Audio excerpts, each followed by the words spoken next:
maayarka magaalada Gabiley iyo xildhibaanada golaha deegaanka degmada Gabiley ayaa saaka waxay u jarmaadeen inay soo kormeeraan mashaariic kala duwan oo laga fulinayo magaalada Gabiley iyo sidoo kale magaalada Kalabayd. mashaariicahaasi ayaa waxa laga bilaabay kormeerkooda magaalada Gabiley, library-ga magaalada Gabiley iyo sidoo kale xafiisyo cusub oo lagu korneeyo dawladda hoose ee magaalada Gabiley iyo sidoo kale kawaanka xoolaha lagu qalo ee magaalada Kalabayd. mashaariicahaasi kala duwan ayaa dhammaantood mashaariica ay dawladda hoose ee degmada Gabiley miisaaniyadda ay geliyeen 2019 ugana qorshaysnaa in ay dhisaan oo ay hirgeliyaan. gabagabadii mashaariicahaasi waxay soo kormeereen mashaariicaha kala duwan ee laga hirgeliyay magaalada Gabiley. sidoo kale waxay soo kormeereen godka xashiishka magaalada Gabiley waxaana faahfaahin ka bixiyay ugu horeyn kormeerkaasi iyo mashaariicaha kala duwan ee dawladda hoose ee degmada Gabiley ay fulisay maayarka degmada Gabiley iyo maayar ku-xigeenka iyo sidoo kale xildhibaanada golaha deegaanka degmada Gabiley. maanta waxaanu ku guda jirnaa kormeer shaqo oo aanu ku indhaynay mashaariicaha horumarneed ee golaha deegaanka ee Gabiley uu ka wado degmada Gabiley. mashaariicaha ka warqabteen inaan hore u dhagax dhignay waxaa soo kormeernay ilaa 5 mashruuc oo meel aad iyo aad u wanaagsan dhismayaashoodu ay marayaan oo gabagaba ku dhow kana mida mashaariicihii golaha deegaanka 2019 ay u qorsheeyeen inay qayb ka noqdaan horumarka gobolkan Gabiley khaasatan degmada Gabiley. waxaynu ku soo bilownay xafiisyadii aanu ugu talagalnay in extension ahaan loogu kordhiyo dawladda hoose oo kor loogu sii qaado adeega ay dadweynaha u hayso dawladda hoose oo aad arkayseen ilaa 7 xafiis oo dhismahoodu gabagaba ku dhow yahay. xafiisyadaasi oo runtii ay la socoto sidii bilicdana kor loogu qaadi lahaa.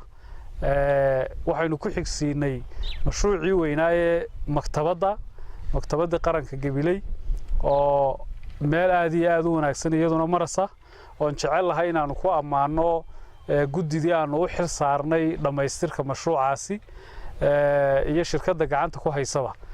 mashruucaasi wuxuu ahaa sanadkan mashruuca u weyn ee ka socday magaalada iyagoo aanu ugu baaqano dadweynaha inta hadhay imika mashruuca maktabadda qaranka waa intii dadweynaha hadday tahay ganacsato hadday tahay dadweynaha kale oo aanu isleenahay insha Allah tacaala si wanaagsan ay uga qayb qaadan doonaan. waxaynu ka soo bireynay kormeerka 7 xafiis ee dawladda hoose iyo hoolkii weynaaye loo dhisayay rugta kaydinta dawladda hoose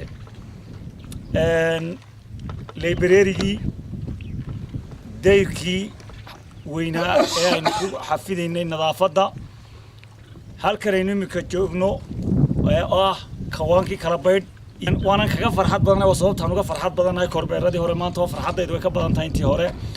xafiisyada shaqada dawladda hoose looga baahnaa runtii walaalay ilaa 5 ilaa 6 haba yaa halka ka soo baxay baahin taagan oo runtii dawladda hoose u baahnaydna waa uu ku dhaqaaqay oo dhismaha uu sameeyay library-ga oo isaguna casriya oo dhismo fiican ka socdo oo qaabkii ama structure-kii inoogu sawiraa dawladda hoose oo qorteen oo sidiisii ayaynu maanta soo aragnay. waxa ka hadlay maayarkii maayar ku-xigeenka saaka 7 iyo barkii subaxnimo kabi aan xuranahay saacada imika 4 ku beegan ayaan walaalaan ka ku taaganay gebigayguba waxaan u soo baxnay wax qabadkii ummaddu ay noo dooratay inaan u qabanno ayaanu ka shaqaynaynaa. yaan tuuraya mudduna waxa weeyaan taan balanka aan badda qorshihii la idinku talagalay Kalabayd markii Gabiley laga soo falxasho Kalabayd ahaan waa la idin imanaya marka waxa Kalabayd halkan ugu jeedinaya inay u foojignaadaan oo inta gacanta Khalid Maxamed Daahir telefishinka caalamiga badda Caston 4 TV magaalada Gabiley. shirkadda diyaaradaha ee Air Djibouti waxay ku diyaarisay qolka VIP-da oo ku yaala gudaha madaarka caalamiga ah ee Djibouti.